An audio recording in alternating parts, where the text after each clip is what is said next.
এটি হচ্ছে লাইকা, যার গল্প আমরা কম বেশি সবাই জানি ছোটবেলা থেকে। চলুন তার ইতিহাসটা একটু জেনে আসি। মস্কোর একটা রাস্তা থেকে একটা ছোটোখাটো গড়নের একটা কুকুরকে নির্বাচিত করা হলো মহাকাশে জীবন্ত প্রাণী পরীক্ষামূলকভাবে প্রেরণ করার জন্য, আর তার নামটাই হচ্ছে লাইকা।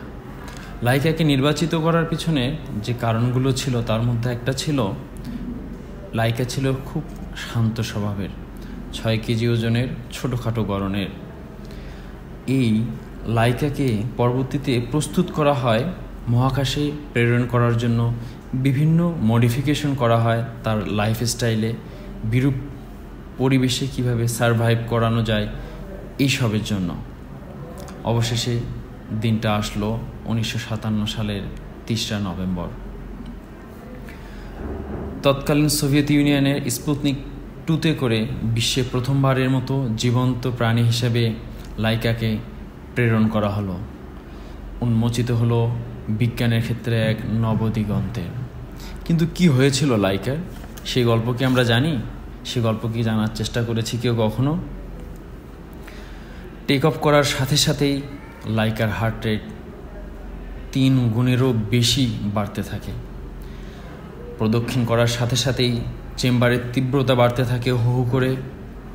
ধারণা করা হয় কিছুক্ষণের মধ্যেই মৃত্যুর কোলে ঢলে পড়ে লাইকা।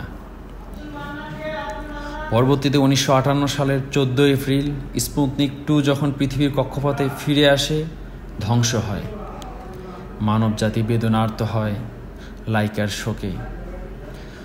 পরবর্তীতে বিভিন্ন অঙ্গ সংগঠন, পশুবাদী বিভিন্ন সংগঠন সহ সর্বস্তরের মানুষ প্রতিবাদ মুখর হয়ে ওঠে। একটা সময় তার সম্মানে ডাক টিকিট প্রবর্তন করা হয়, যার নাম দেওয়া হয় এনভেলভ। 2008 সালে মস্কোতে লাইকার সম্মানে স্মৃতিস্তম্ভ উন্মোচন করা হয়। বস্তুত নিজের জীবন বিসর্জনের মাধ্যমে লাইকা ইতিহাসে একই সাথে বেদনার্ত এবং গৌরবোজ্জ্বল এক অনুষঙ্গ হয় মস্কোর সেই শান্ত ছোটোখাটো গড়নের কুকুরটি, যার নাম লাইকা।